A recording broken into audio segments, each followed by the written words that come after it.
ברוכים הבאים להדרכה עבור צלצול מיוחד. שירות זה מאפשר שיהיה צלצול מיוחד עבור השלוחה הנוכחית, במקרה זה שלוחה 438. השירות מאפשר שכאשר תתקבל שיחה נכנסת, יהיה ניתן לדעת אם השיחה היא בשלוחה זו על ידי הצלצול. בנוסף, יש אפשרות שיהיה צלצול שונה עבור מספר מסוים, אבל לכך נתייחס בהדרכה מתקדמת יותר.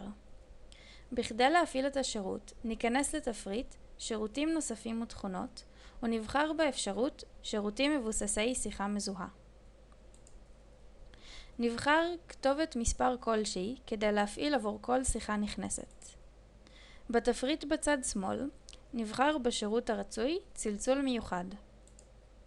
בכדי להפעיל, נסמן הפעל שירות. בשם כינוי תוכלו לבחור את מה שיופיע על צג הטלפון בעת קבלת השיחה. לדוגמה, אם ברצונכם לדעת כאשר מתקבלת שיחה מהמנהל, הטלפון יציג זאת.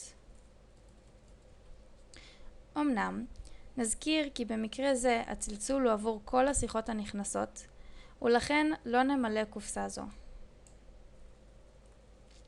לבסוף, בחרו את סוג הצלצול הרצוי מתפריט זה. ניתן לבחור את ברירת המחדל או כל אחת מארבע האפשרויות הנוספות. לשמירה לחצו על Save.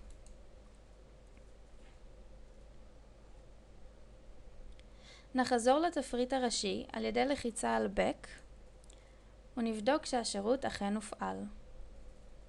בכדי להפסיקו, נחזור לאותו מקום ונוריד את הסימון. נשמור